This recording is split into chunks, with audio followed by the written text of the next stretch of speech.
I have some big ideas tonight, and we would love to share them.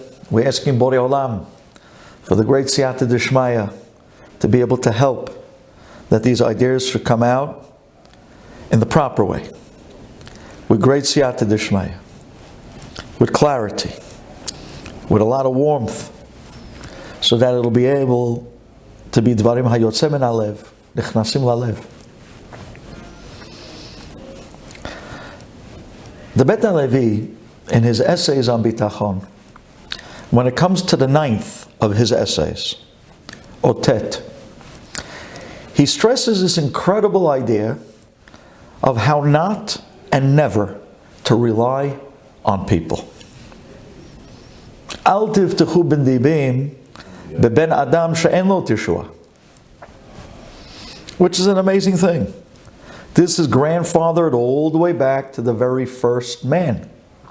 I'm not going to go into the entire Arichut, but you should know that Adam Arishon, he asked Borei Olam if in Shamayim it's accepted for one to give another person a present when it comes to the years of his life.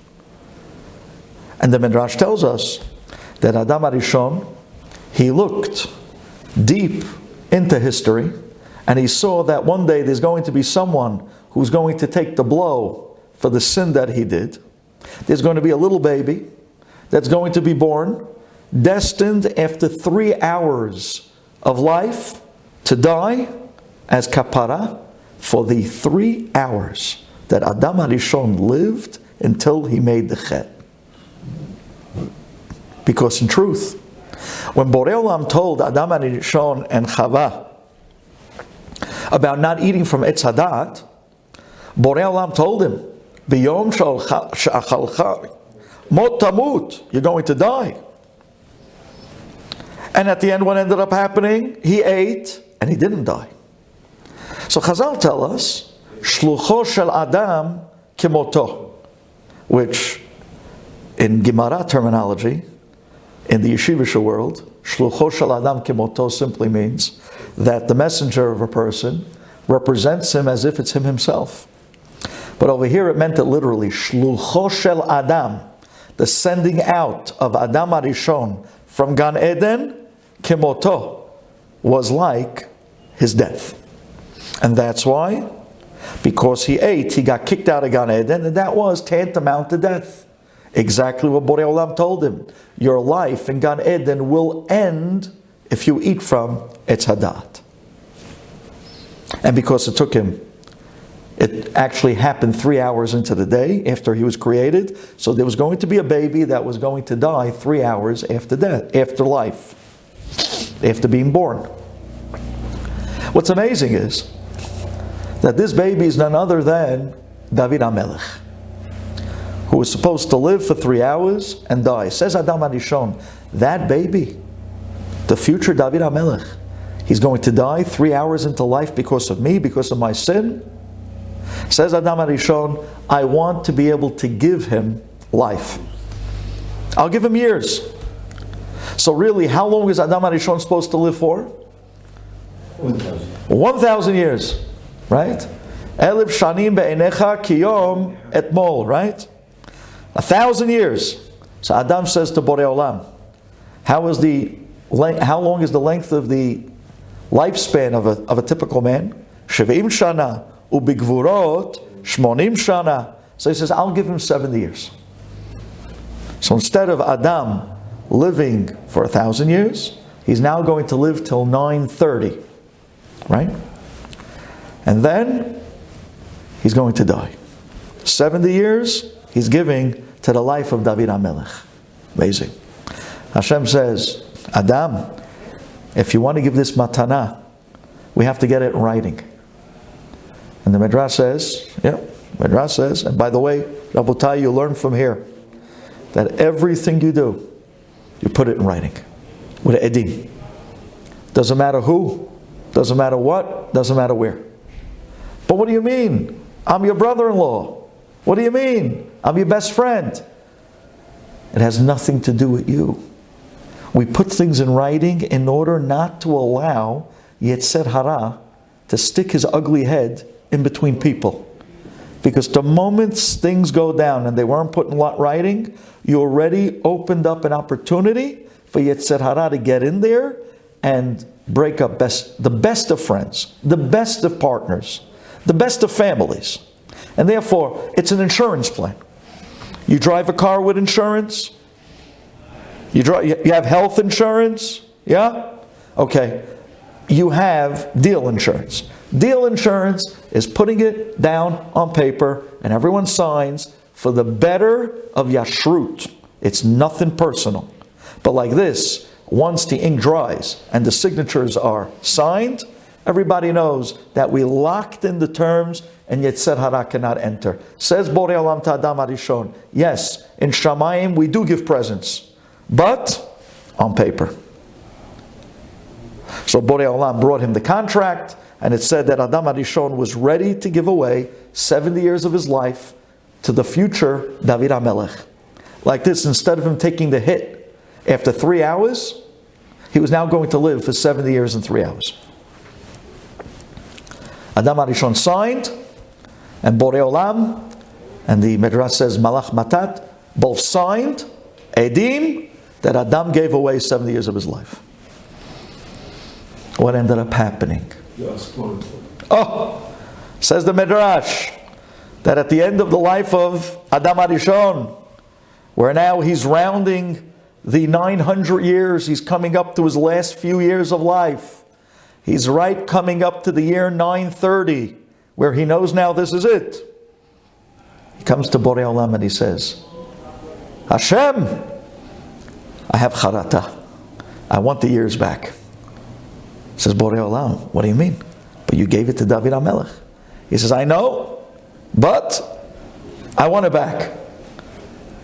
In halakha we call this mechusar amana, or worse. I want it back. He's reneging on the deal. Hashem says, Adam. Hashem brings out the contract from heaven. You signed with Edim. You cannot have it back. Adam was not happy. Says David HaMelech, Al tivtechu b'ndivim. Do not rely on those who are seemingly your benefactors. Beben Adam she'en lo teshua. Why? Because tetzei rucho yashuv ladmato.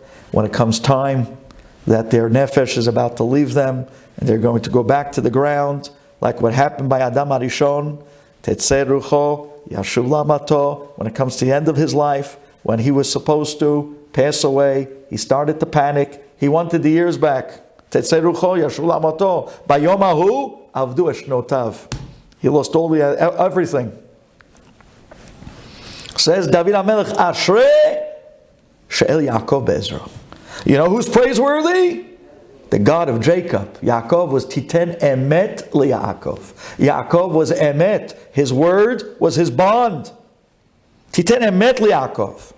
That Ashrei she'el Yaakov be'ezro. Praiseworthy is the guy that his God is the God of Jacob. Praiseworthy is the guy that keeps his word. Ashrei she'el Yaakov be'ezro. Unbelievable. So you see that relying on people from the very beginning of time, we're talking about the first man. And even then, when it came down to it, at the moment of truth, they bailed out. Who are you going to rely on now? If not for Borei Olam, who are you going to rely on?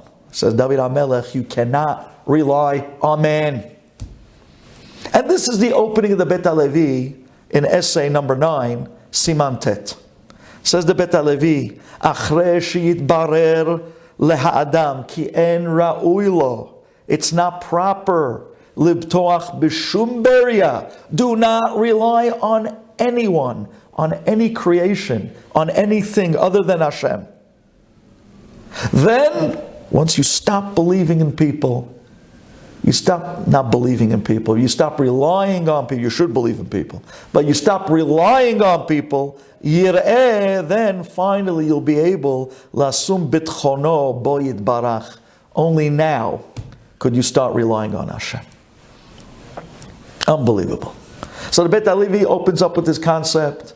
It's not the buyer of Walmart that's giving you the sale. Stop relying on him. It is not the doctor that's curing you. Stop believing in him. It's not the lawyer that's getting you off the hook. Stop talking up to him. Stop brown-nosing him. You need to do your ishtadlut. Yes. You go out on every situation and you do the norm and the necessary for what it takes of that situation. But stop relying on the people involved. Like the famous words of Mesilat Yesharim. When a person is sick, he has to go to the doctor. It's mukhrach velo mo'il. He has to go. Because Hashem wants you to act normally in a nature that He built into this world. He wants you to go through the motions. And we've discussed already in the past. By going to the doctor, you create a camouflage that makes the Yeshua easier to come by because now it looks normal. Hashem doesn't have to do any open miracles. And now He can bring you to refuah. So you're going to the doctor because you must, but in the back of your mind, you're telling yourself, it's not Him that's curing me, it's Borei Olam that's curing me. But don't get this mixed up. Because the minute you start relying on Him, the minute you start relying on people, is the moment that you no longer are relying on Hashem. And that's a very big idea. The idea is that man, by nature, is a creature that was brought up to rely. We are always relying on someone or some things. Either relying on people, either relying on something, sometimes we're relying on ourselves. But we are the type of nature, we're the type of creation that's a relying nature of an animal. We rely. And there's a good reason for this. Because when we were babies, we came into the world, we were completely and absolutely reliant on everyone around us. We were completely reliant on our parents. Every single step of life as we grew up was only relying on mom. Where are you going to get your next meal from? Who's going to clothe you? Who's going to diaper you? Who's going to put you to bed? Who's going to wake you up? Who's sending you to yeshiva? Who's walking you down the block? There was always someone we relied on as children. And our entire childhood, our entire chinuch, was us relying on people. But the name of the game was, and if we want to clarify the definition of maturity. Maturity in Judaism is the day that you hit the point of realization that you stop relying on your parents and people and you shift that reliance that you got so used to and you send it over to Hashem. And now you rely only on Hashem. The same way you were brought up to rely on your parents as a child, you're able to shift that reliance to rely the same complete way on Hashem instead. The day you hit that is the day that you hit maturity. And we know of a lot of people that they could be in their 30s, 40s, 50s, and they're still kids. They're still children. They're still relying on their parents in many different ways. That's not maturity in Judaism. Bitachon means that I came to the realization that there's no one else in this world that's in control other than Hashem. And therefore it's not even kedai to rely on anyone else but Him. Because no one else can do anything for me but Him. Why would I waste my time? Why deal with the cash register lady when you can go straight to the manager? Let me go to the person that's koveya. And because of this, because the nature of people is to be so reliant, the avodah is to stop relying on those kiddie years as we relied on people and shift that reliance completely to Hashem. It's an amazing idea. If you think about this for a minute, the Chovat HaLevavot, when he opens, the Beit Halevi, when he opens up this idea, he first spends time telling us how futile it is not to rely on people. And only after he explains to us how relying on people won't get you anywhere, it's only then that he comes up and he tells us, and now instead, rely completely on Hashem. And this is the point. The whole point is that man automatically relies. It all depends on who. It all depends on who. And because we're so used to relying on people, says the Bet Halevi, if you want to really achieve true bitachon in Hashem, step one, completely stop relying on people. Come to the understanding that no one can do anything for you but Hashem. No one has power. No one has any control in any area of life other than Borei Olam. And only when you completely stop relying on people can you truly start reaching the real madregot of what bitachon is all about. Where you could truly now start relying on Hashem in a real way, in a complete way. Now, this is a very big idea. Because once you're still relying on somebody else, even a little bit, that comes out of your reliance on Hashem. So if you want to completely rely on God, step one, you got to completely stop relying on people. And only then could you open yourself up to the real shaleimut of bitachon and what it's about. And that's really what Hashem wants. Hashem wants us to come to this realization that there's no one else in the world that's even kedai to rely on other than Him. The Chobat HaLevavot writes something that's startling. He says that when a person starts relying on people, or when a person starts relying on things, or when a person starts relying on himself, no matter what it is, says Chobat HaLevavot, when Hashem sees that you're not relying on Him, but you're relying on people, or other things, or yourself, Hashem says, I'll take a step back, and I will put you in the hands of that which you rely on, and let's see where it gets you. And then we'll see. And it's the only way for me to teach you the lesson. It's the only way for me to show you how big the idea of bitachon is, not to rely on people, and only to rely on. And at that moment, when a person's relying on people, or himself, he's actually relying on someone who's as limited as you get. And he comes to the realization, because Hashem takes a step back, he comes to the realization, Al tiftechu b'divim, b'ben adam she'en lo teshua. There's no one else. I realize that nobody's coming through for me. You know how many stories of people I know that they were going through difficult times? They ran to their lawyer thinking they were going to bail them out. Nada. They ran to this guy, their friend in the government office, the cop that they knew in the precinct. They went around to everyone who they thought had some sort of a clout, some sort of a power. And of course they have to. But they have to do the norm and the necessary to help themselves while realizing that they're going through the motions, but not that this person has power.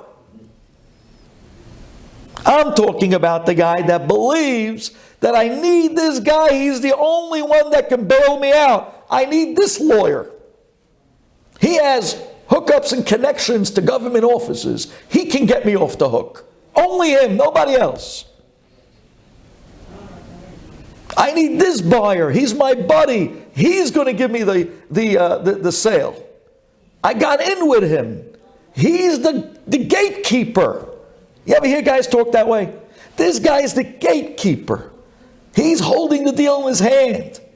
If I win him over, I got the deal. It's him that I need to win over. Says Borei Olam, you think it's him that's giving you the deal? You think it's this lawyer that's bailing you out? You think it's that doctor and only that doctor that can cure you? Says Borei Olam, if you think it's them, then I'm going to take a step back, put you in their hands, and let's see how far you get. And at that moment, it's a scary moment. When Borei Olam takes a step back, it is a very scary situation. We are now exposed. We are now in very small hands. We went from being in very big hands to very small hands. And it's at that point that we say this so many times. Borei Olam says, let's see. Ani Rishon v'ani Aharon. You started with me. The moment you had the problem, you gave a scream, Hashem, help me! And then what did you do? You ran off to all your buddies. You ran off to all those people you thought are going to bail you out, thinking that they're the ones that are going to do it for you. Hashem says, so I take a step back and I wait. And then you're going to go from this guy to that guy to this guy till finally you're going to see that no one can do a thing for you. And then you're going to come running back at the end to Hashem and you're screaming, Hashem! I have no one left but you! Says Borei Olam, yeah. That's right. That was the whole point. You see? Vani Aharon. And at the end, you come back to me when you run out of people to rely on and you realize zero. En od milvado. En od milvado. That's a heavy realization of en od milvado. And he comes running back to Hashem. And Hashem says, okay, now that you came back to me, now I'll come back to you. Ani Rishon, Vani Aharon. But now you realize, Umi baladai en Elokim. Nobody else can help you or do anything for you but me, says Borei Olam. Says the Bet Halevi, step one.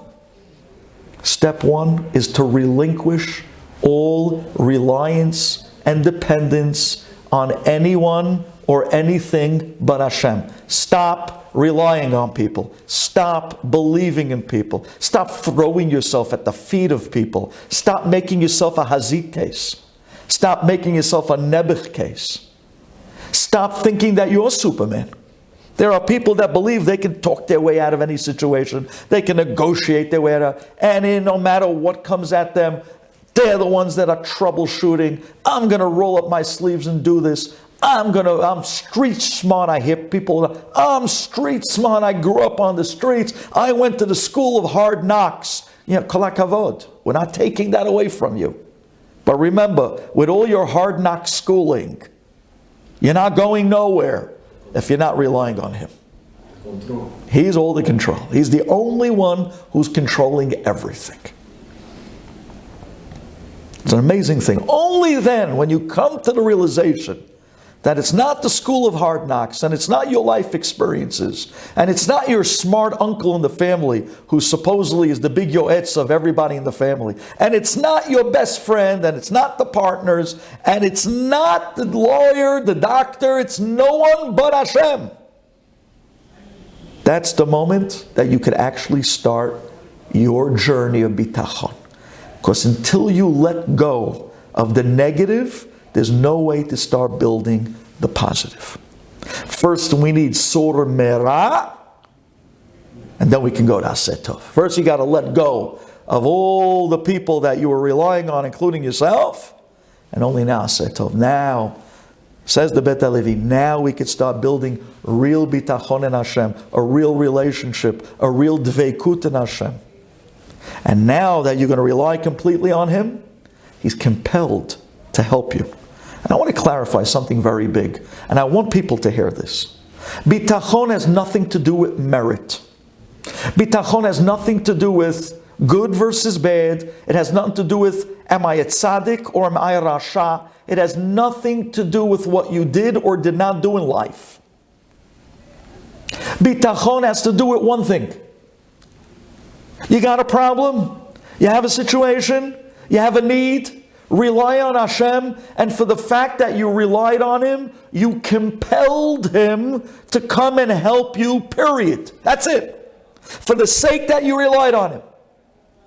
And at that minute, the Yetzer Hara shows up. And he starts telling you, you think Hashem is going to actually help you? Come on, who are you joking? Remember what you did last week. Remember this past midwinter vacation. Don't you remember what happened last summer? Come on, you know you have no hope in this area. God despises. Hashem won't even talk that way. Hashem is not interested. He's like, you'd be lucky you have what you have.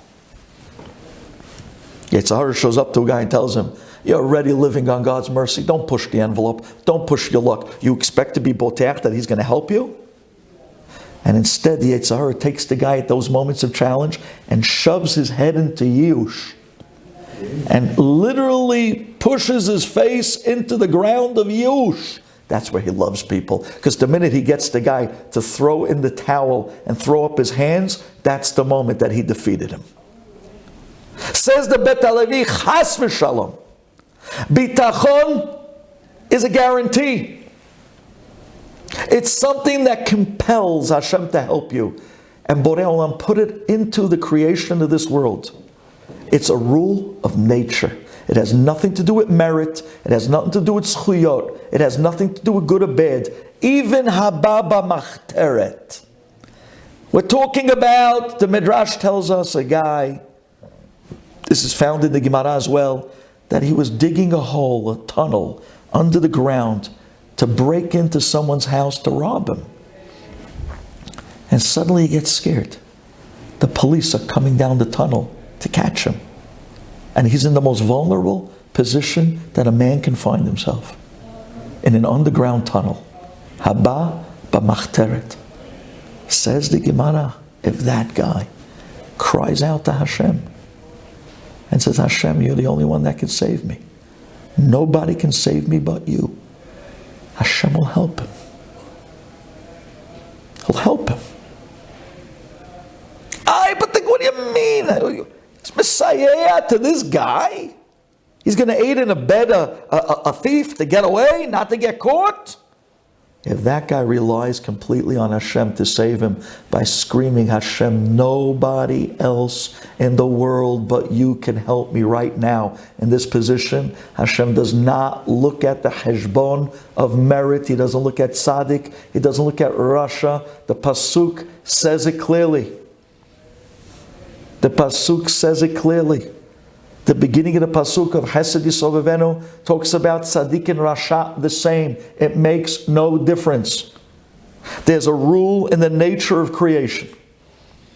Just like Hashem put into the world that in the mornings the sun comes out, regardless if the world is good or not. Just like at night the moon comes out, regardless if the world is good or not. So too Hashem answers the boteach that relies on him completely, no matter if he's good or not.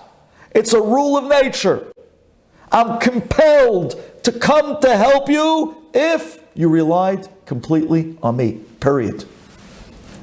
What's going to be with this guy's averot? Hashem says, you're not getting away with it. But now we're putting that on the side. We'll come back to that later. But right now, you're in a serious situation and you need me. Come to me. Rely on me. Because if you rely on me completely, I'll save you. Even you. I'll save you. But this is unbelievable. The power of Bitachon. But he has to hit that moment. That we're not relying on people anymore. We're not relying on oneself anymore. We're only relying on Borei Olam and nobody else. The guy literally screams out, Abba, I have no one else in the world to rely on but you. That's the moment of Yeshua. The moment you get to this realization is the moment that you see the light, is the moment that you get the light of the Yeshuot. This is what the Bet Halevi is trying to tell us. And this is the reason why in the beginning of the paragraph in the essay, he stresses so much about not relying on people, not relying on yourself, not relying on things or people or businesses or concepts or industries or wisdom or yourself. And once you finally break away from that, only now could you actually start being truly Boteach B'Hashem. Sur mera'ah v'aseto. First you got to get rid of and then you can go to the real Bitachon. Wow, it's a big idea. Rav Humener, Zechet Tzadik L'Bracha, in his Sefer on Bitachon, he writes this amazing, beautiful chidush. He says, Bitachon is such a big idea that when you rely completely on Hashem to help you, he says, I'd like to read this to you inside so you'll see that this isn't something that we... Im hayalo bitachon al chole shitrapeh lifroa chovo bizmano. Let's say this guy has bitachon.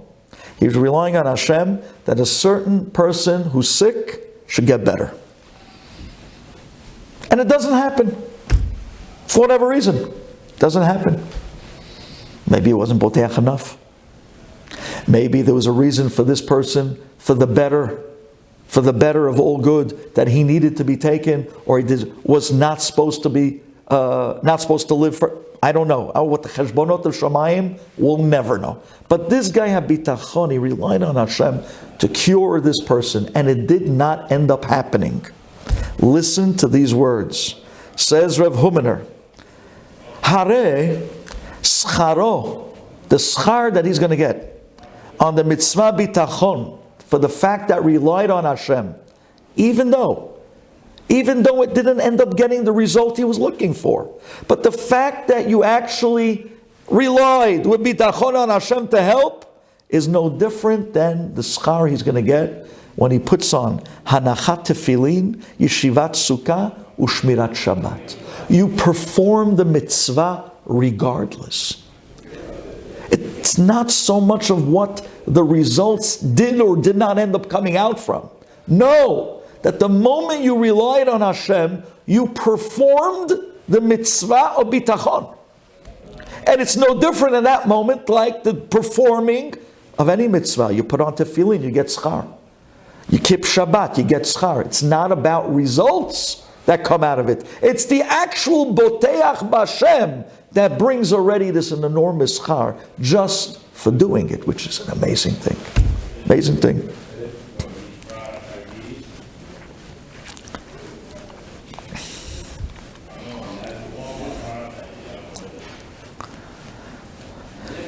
So bitachon is this big.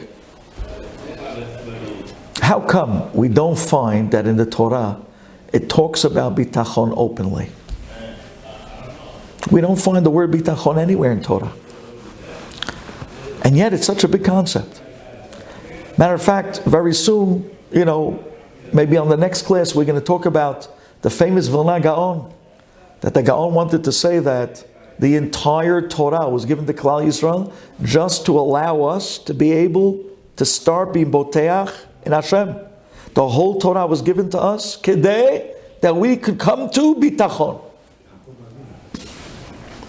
So if this is the case, if it's that big, shouldn't it be mentioned openly in Torah? So Rabbi Aaron Kotler, Zechet Tzadik Lebracha, in the Mishnat Rabbi Aaron, he says over there in the Ma'amarim, Amud Chavbet, he says there's something fantastic. He says, I understand the bitachon is mefurash in Torah. Where? In Anochi Hashem Elokecha. He says in that concept, when Borei Olam stood by Har Sinai and he told us Anochi Hashem Elokecha, that was the moment of the emunah and bitachon shot in the arm that Klal Yisrael got for all history and generations to come. We know that Chazal tell us that Borei Olam, Kivyachol, came down on the top of the mountain with the myriads of angels. And when Borei Olam told us, Anochi Hashem Elokecha, at that moment he pulled back the vilonot. He pulled back the curtains of heaven. And he told Klal Yisrael, look, I want you to see this. There is no one in Shamayim other than myself, says Borei Olam. He allowed them to look at 955 levels, going all the way up to Kisei HaKavod. And he showed them, I'm opening up the curtains of heaven. I'm allowing you with your flesh and blood, with your eyes, your human eyes, to look up and see that there's no one up here other than me. And Od milvado. That's it. There's no one else in this world that controls anything, that has any power, any kochot, any mazalot, zilch, nobody, nothing. Only me, says Borei Olam. We were so blown away by that moment. Our neshamot left us. We shot back 12 mil and we died. 3 million strong in Klal Yisrael. Borei Olam had to go and send the angels to bring us back to Har Sinai, do Tchiat HaMetim, and say the second of Aseret HaDibrot. And the same thing happened again a second time. He had to bring us back again. in order to make on us such an indelible impression that Anochi Hashem Elokecha. There's no one else in this world to believe in, nor to rely on, other than me, says Borei Olam. And that was meant to be the moment in history that it was supposed to reach that unbelievable shot in the arm for all the future generations. That we will never believe in anyone else but Hashem because we saw Him.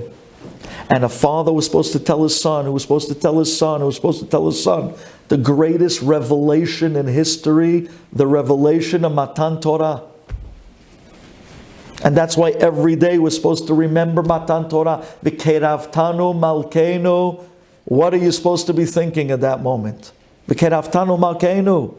Har Sinai, Matan Torah. We saw God openly. He pulled back the vilonot. We were able to see that there was no one in Shamayim, no kochot, nothing other than Hashem. The moment of Enod Milvado. That was the moment of Emunah Bitachon for all future generations. Says Rabbi Aaron Kotler, that was the moment that the Torah was megaleh the concept of Bitachon. Because says the Chazon Ish, Rabotai, and I want you to hear this.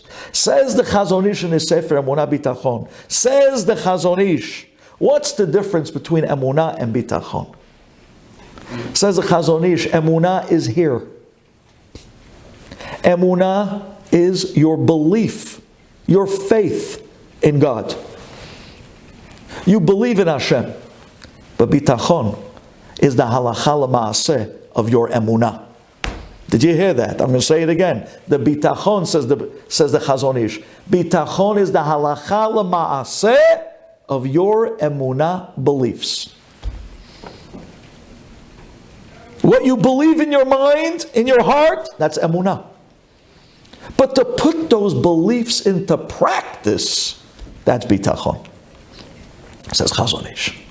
At that moment by Har Sinai, it wasn't just a realization and a revelation to clarify something that we should think about. It says Borei Olam, look, I'm showing you the mitziut. So now put this into mitziut. Not just emunah, bitachon. I want you to live this way. I want you to never forget this moment. So the next time you have a test in life, you'll remember, Enod milvado. There's no one up there but Hashem. It's Him and Kisei HaKavod. And if that's the case, your beliefs will be translated and brought out into the actual action of living as a Jew. That's bitachon. Says Rabbi Aaron Kotler, Anochi Hashem Elokecha. That was the moment that Hashem literally transplanted in our hearts and our souls emunah and bitachon for all of history. Wow, powerful.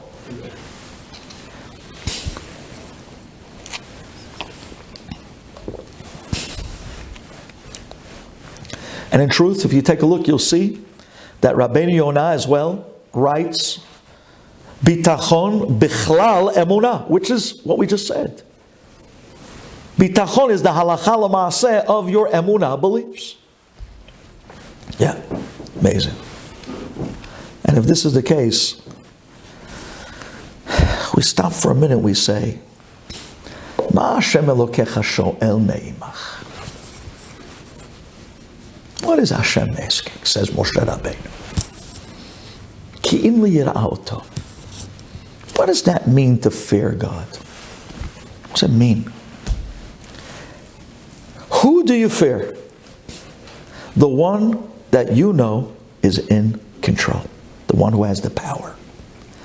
If you're going to fear anyone else other than God, then at that moment you're alluding to the fact that you might believe that someone else has power in this world other than Hashem.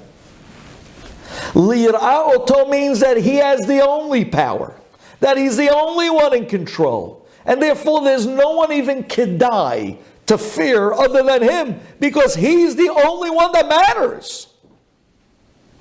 And therefore real Yirat Shamayim is real bitachon. By demonstrating that I'm relying only on Him is the biggest showing that I believe that He's the only one that's worthy to fear. He's the one in control. He's the one in power. He's the only one that matters. He's the only one that can help. He's the only one that can do. The whole Torah comes down to this. Says the Bet Halevi, you need to take this in 2 steps. Sur mera va'asetov. Break away. Stop relying on people. They cannot do for you anything. You have to act in a normal way. Hashem put in the world and nature. You're sick, you go to the doctor. You need help, you go to a lawyer. You need, we're coming to tax season, call your accountant. It's not the question, that's not the issue. You need to make a sale, you call the buyer. But just know that they can't do a thing for you. It's Borei Olam who's doing it. Them is just the norm and the necessary of my hishtadlut to go out and do what normally one does in this type of a situation, to create the camouflage, so the one who's really maneuvering everything behind the scenes will come now and help me without having to make an esgalui. Hashem says, just remember, He's not curing you, it's me. He's not helping you, it's me. They say an amazing story over about the sister of the Kotzker Rebbe. The sister of the Kotzker. She came from very far. After many years of not seeing her illustrious brother. At that time the Kotzker already was Gadol Hador. He was from the greatest rabbis of his generation. And he was Harif. Oh, was he sharp. Oh, was he sharp, the Kotzker. And she came to the Kotzker and she was crying to him. She was crying to him that she had no children. And the Kotzker said, I'm sorry, my sister, I haven't seen you so many years. It's great to see you, but I cannot help you. She said, what do you mean? What do you mean? How could you not help me? You help the whole world. You have people waiting on your doorstep in your waiting room with their kvitlach, waiting to come to you. From all over the world, you're helping everybody. Everybody knows a biracha from the Kotzker is money in the bank. And your own sister, you can't help me? I'm sorry. I cannot help you. So what are you talking about? You're my brother. I'm sorry. I would love to, I can't help you. This is what Hashem does, I can't help you. She got so upset, so worked up. She came from so far just to see her brother, hoping, relying that he would give her the biracha to finally break out of this and get the Yeshuat she's been waiting for years. She marches out of the house, slams the front door behind her, and right there on the front steps of the Kotzker, she starts to break down crying, and she screams, Taten Himmel, Ribono Shel Olam, not even my brother wants to help me. I have nobody in the world to help me but you. And just then, the front door of the house opens, and the Kotzker Rebbe sticks his head out the door and says to his sister, that's what I was waiting for. Mitz Hashem, this year you're going to have a baby boy.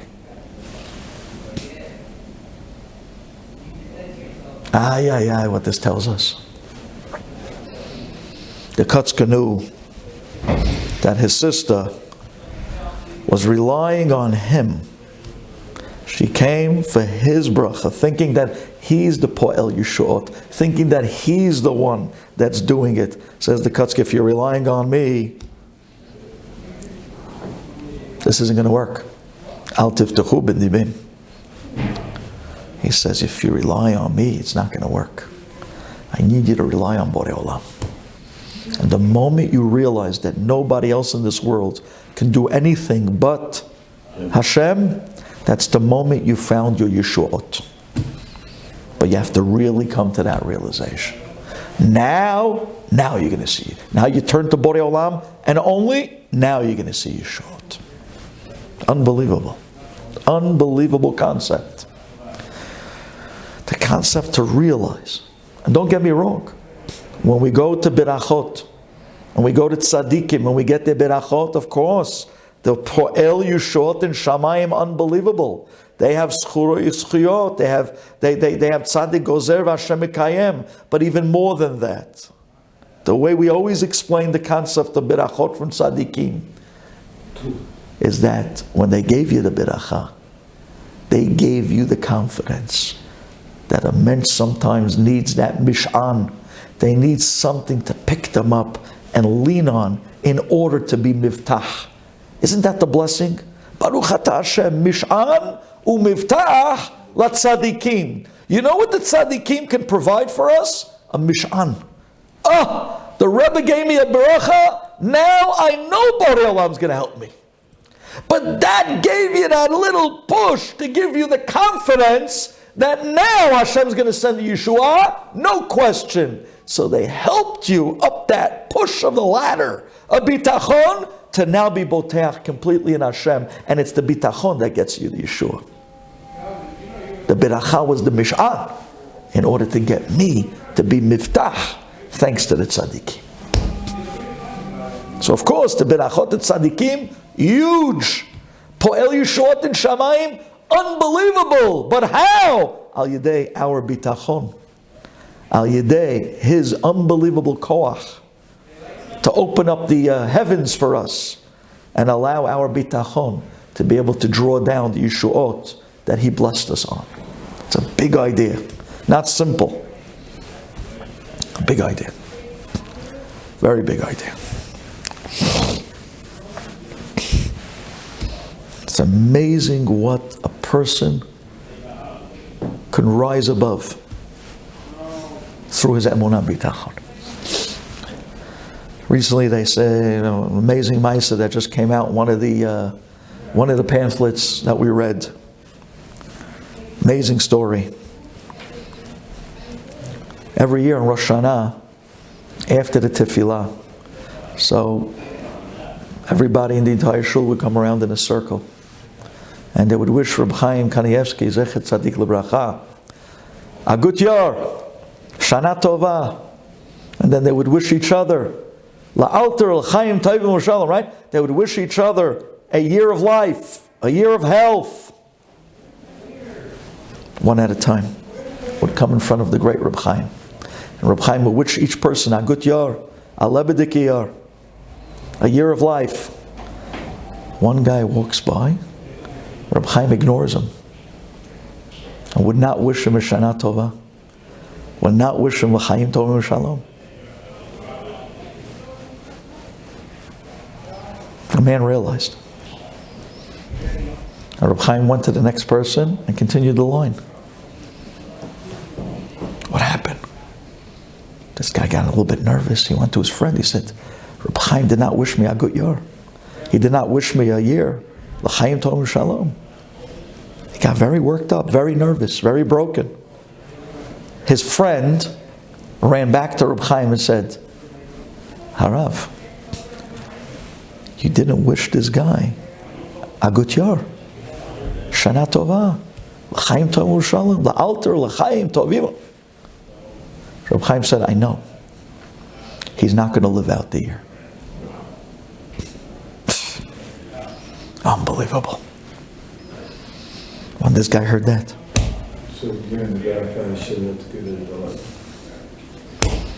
When this guy heard that, could you imagine? We should never, don't imagine. The guy didn't know what to do with himself. That night he went home, he didn't sleep. The rest of the Rosh Hashanah, he prayed his heart out. Yom Kippur by him was Ne'ilah from the minute it started to the minute it ended.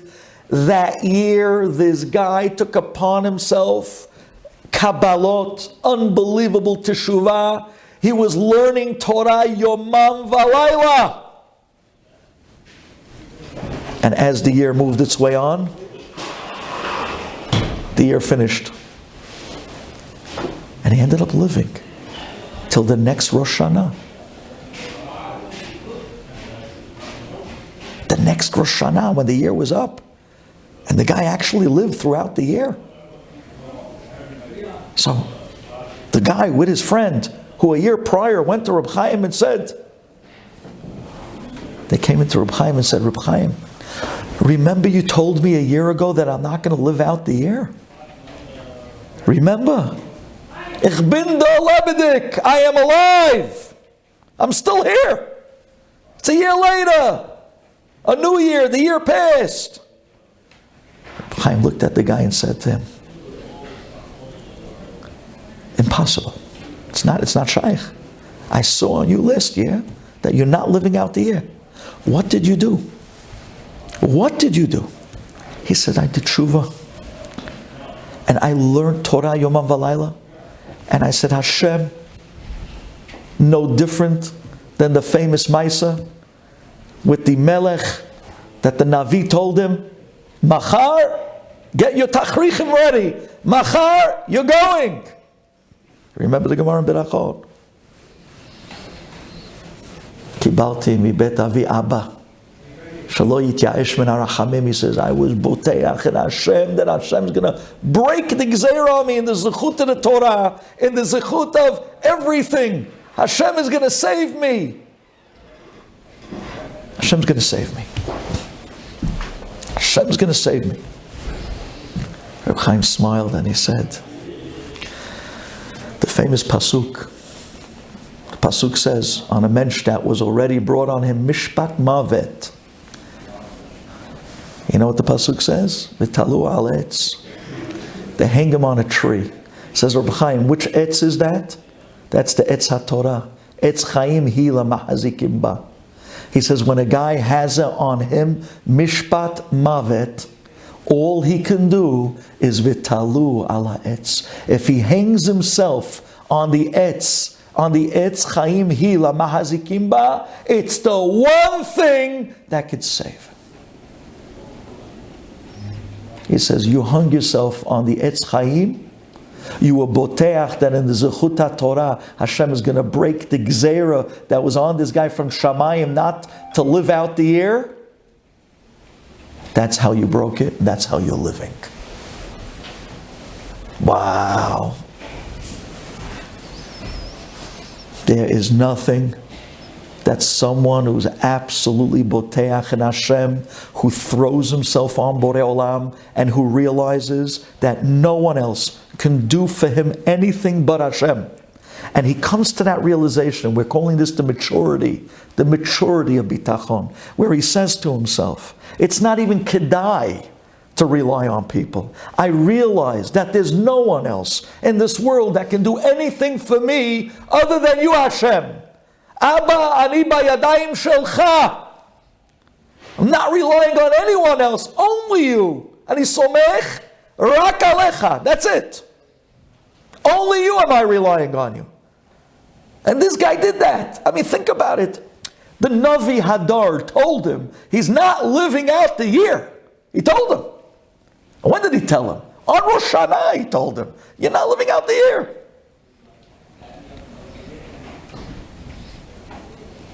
And instead of shriveling up and crawling under a rock and throwing in the towel and saying, that's it, I'm done. No. Al tityayesh min harachamim. Al tityayesh min harachamim. Chizkiyahu HaMelech. Al tityayesh min harachamim. The Navi, Natan Navi, no? One of the Nevi'im came to him, I forgot who it was. One of the Nevi'im came to him and told him, tomorrow you're dying. Get your tachrichin ready. Right? That's what we bury a person in those clothing, right? He throws the Navi out of the house, out of the castle, says the Gemara. And he tells him, Kibalti mi bet avi abba. I was mekabel from my great-grandfather, David HaMelech, that afilu cherev chada munachat al tzavaro shel adam, even if you have a sword, lo aleinu, hanging on your neck. We're not talking about a bad situation. We're talking about, it's over. There's no way out. There's nothing left to do. And even then, Al tityayesh min harachamim. Don't you throw in the towel. Abba can still save you. Bitachon is an unstoppable force. But you have to hit that moment that you realize that nobody can do anything for you but Hashem. And when you finally hit that point in life, and I see over the years when you talk and you give enough classes, you bump into some of the older guys who went through years of experience of life. And they've gone through the fingers of people. And they know exactly the gig at this point in life. And they've seen men in their best and in their worst. And they come back and they tell me after the class, Rabbi, been there. I can tell you stories that make your hair stand. People who I thought were my best friend, people who I had a partner my whole life, people who are my closest, my inner circle, the best people. And every time I relied and thought it was them, was the moment the rug was pulled out from underneath me. And that was the moment that I realized that nobody in this world can help me other than Hashem. And the minute I hit that realization was the minute the heavens opened. Crazy stuff happened, and at the last second Hashem bailed me out again and again and again. Unbelievable. The guy had the sword on his neck. I can't believe this story. It's an unbelievable story. And this was the whole point. Do you know that, we just came from Purim, Esther HaMalka. She says in that legendary chapter in Tehillim, right? The Tehillim chapter, Chav Bet, Lam Natseach, Al Ayelet HaShachar, Mizmor LeDavid, right? Ayelet HaShachar, Zu Esther HaMalka, says the Gemara. What did she say? She walks into Ahashverosh unannounced. You walk into a king unannounced? That's a death sentence. She walks into the king unannounced, taking her life in her hands, taking the risk of a lifetime, because if the king doesn't stick out the Sharbit HaZahav for her to touch it, she's finished. She's going to the gallows. She takes her life in her hands, she walks into the king, and she says these words, Keli, Keli, lama azavtani. Hashem, why did you leave me? Leave you? What do you mean? I just saved you. I just saved you. Instead of you getting killed, I had the king stick the Sharbit HaZahav, you touched it, and now you can start the turning of the tables of the whole story of Purim. From that point, the tables begin to turn. She asks the king for the party with Haman, and from there, step by step, little by little, before you know it, he's hanging on a tree. V'nahafochu. And this is the moment that you pointed to. Keli, Keli, lama azavtani. This is the moment that you think God forsake you? No. What do you mean? I'm right here with you. I'm right here with you. Says Chazal. You know why she said that? Because at that moment when she walked in front of the king, her Ruach HaKodesh left her. You know that the Gemara tells us that Esther was from the 7 female prophets, the prophetess. She was from the Nivi'ah of Klal Yisrael. She was the last. She was the last female prophetess of Klal Yisrael. She was a Navi or a Nivi'ah. And at that minute she lost her Ruach HaKodesh. So she cried out, Hashem, now you're taking away my Ruach HaKodesh? Keli, Keli, lama zavtani. Why did you leave me now? Now's when I need the Ruach HaKodesh the most.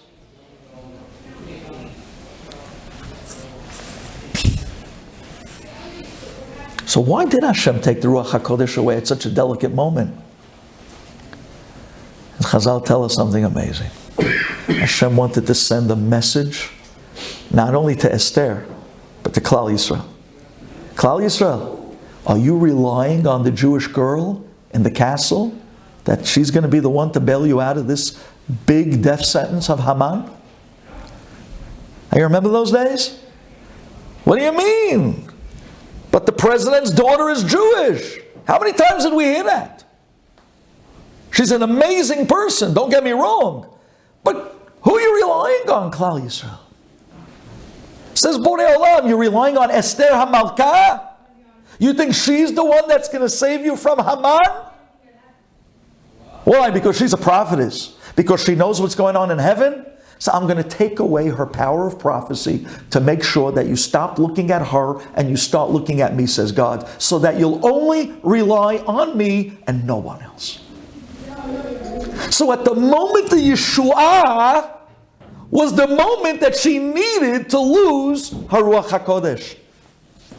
So that at that moment we'll stop relying on her, only rely on Hashem, and that's the moment that Yeshua begins, when you only rely on Hashem.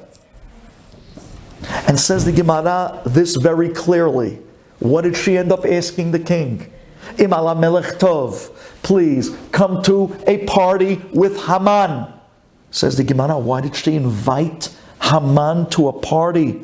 The biggest Rasha, the Hitler, Yamach Shemo of his generation. You're inviting him to a private party with the king? What are you doing? That's precisely the point. Says the Gemara. She invited Haman to a party so that it should make a big stir in the eyes of the Jewish people, that the people are going to say, oh no, our girl in the castle, who we were relying on to bail us out, and we lost her too. She's now rubbing elbows with the enemy. She invited Haman to a party. She's going to his side. We don't even have her anymore to rely on. Hashem, we have no one left to rely on but you. She did it on purpose, says the Gemara, to throw a curveball to Klal Yisrael, to tell him, if you're relying on me, don't. Look, I'm partying, I'm bringing Haman to a party. Don't rely on me. Now you have to look God in the eyes, whether you like it or not, and say, Abba, en lanu amili sha'en, el avinu shabashamayim. Nobody left. And because of that, he took her nivu'ah away. Keli, Keli, lama zaftani. Hashem took the Urim v'Tumim away from Klal Yisrael. On the day of Keli, Keli, lama zaftani. He took Reb Chaim away from us. On the day of Keli, Keli, lama zaftani. We lost the nivu'ah of our generation. The Navi of the generation, we lost him. On this day, Hashem is saying, look at me. Every rabbi that I take away, every gadol that I take away, I am demanding you to look at me so that you'll scream, we have no one left! We have no one left. We taka have. What's life without Reb Chaim? How do you go on without Reb Chaim Kanievsky? Every time we had an issue, we went running to Bnei Brak 23 Rashbam, and somehow or other squeezed up those steps and got in there with Kupat Ta'ir, and we cried, and Reb Chaim with that smile, and later on. But we got the buha, and it gave us a certain uplifting push, and then we were Boteach B'Hashem. And Hashem says, I'm closing the circle, and I'm forcing you to look at me. Ay, Keli, Keli, lama zaftani. It's an amazing idea. Hashem wants us to hit the point that we're looking at only Him. Only Him. We had Reb Chaim. We were able to see the Shekhinah on him. I remember the first time I went to Reb Chaim, the first time, 20 some odd years ago. So I went in with Nosson Yafi, and he told me, he says, listen to me, you're going into Reb Chaim for the first time? Write down on paper all the things you want to ask him. I said, no, I know it, I'll tell him. He said, no, I know. Just write it down anyways. He says, I have experience already with this. The first time people go into Reb Chaim, somehow or other, zap. Their brain goes blank. It's amazing. I come walking in there. This is 20 years ago. Reb Chaim was sitting by the desk, learning. It was in a study. There was no Kabbalat Kahal. It was a private... I walked in. I look at Reb Chaim's face, and I'm telling you, I saw such a shine, such a light, such a glow on his face. And Yafi looked at me and said, no, go ahead. And I was like, humana. I was like, my head went blank. I'm telling you. Yafi starts laughing. He walks up to me. He pulls the paper out from between my fingers. He says, that's why I told you to write it down. And he puts it down by Reb Chaim like an X-ray machine. Zzz. He goes down that paper in a split second. And he just quickly, dun, dun, dun, dun, and he told me exactly. At that moment, I kicked back. I came to, so to speak. And I said, this is my opportunity. I'm standing in front of the Urim V'Tumim. The Gadol Hadar, the Navi of the generation. That's what Rabbi Yaakov Hillel Shalita told my brother-in-law this past January when he was going around getting Bitachon from Tzadikim. He said to him, Did you go to Reb Chaim? My brother-in-law said, yeah. He said, oh, the Bezat Hashem. You see my brother-in-law asked Rabbi Yaakov, I went to other tzaddikim. He says, I know. Other tzaddikim, they're begeder beracha. But they gave you a berachot. But Reb Chaim is begeder nivu'ah. He says, Shechina medaberet toch grono. The Shechina speaks out of his mouth. His words are divrei nivu'ah. So 20 years ago, when I was standing in that moment in that room, shaking, I mustered up the guts. Reb Chaim already was back in the Gemara learning again. And I said to Reb Chaim, in my best Hebrew, with a little mixing of a Yiddish, and I said, Reb Chaim, I want to know, what's my tafkid in this world? What is the mission I was put here in this world to do?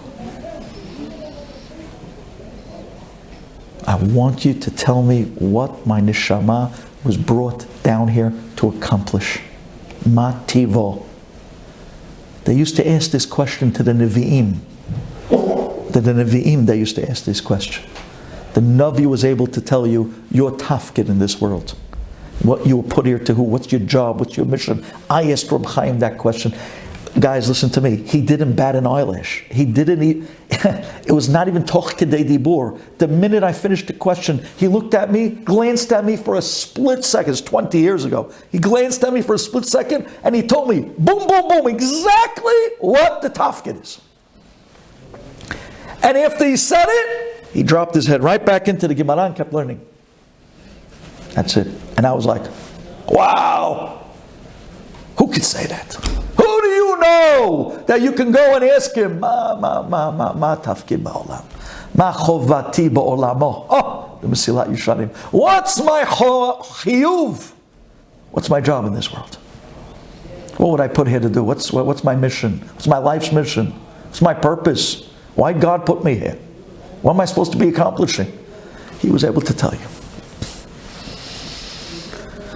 And we lost him. So we turned to Borei Olam on this class of this Bitachon, and we say, Abba, we don't even have Reb Chaim anymore. We lost Cham Ovadia, Zechet Tzadik L'Bracha. We lost Cham Ben Sion Abba Shaul, Zechet Tzadik L'Bracha. We lost Reb Elyashiv. We lost Reb Shlomo Zalman Auerbach. We lost Reb Moshe Feinstein, Reb Yaakov Kamenetsky, Reb Ruderman.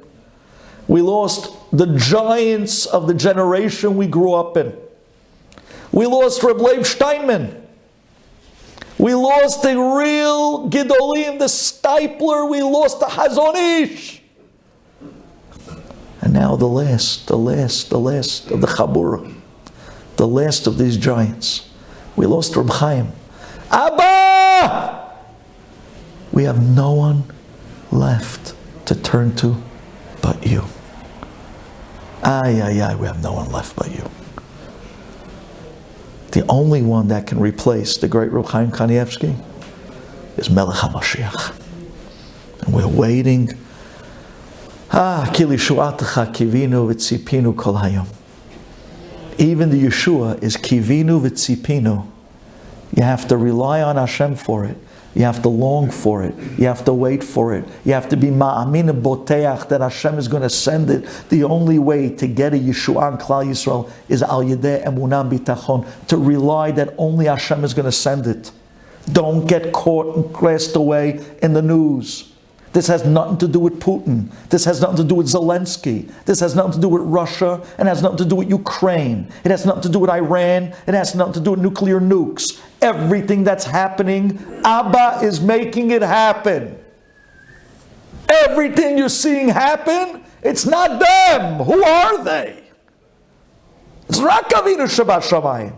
And one day He's going to show us, Kol ma she'asiti, b'shvilchem asiti. I did this all for you.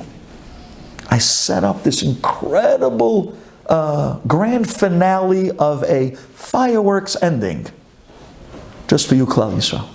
Just to get you to look up to me and say, wow, Abba, be'emet, we have nothing else, no one else to rely on in this world other than you. Thank you for listening.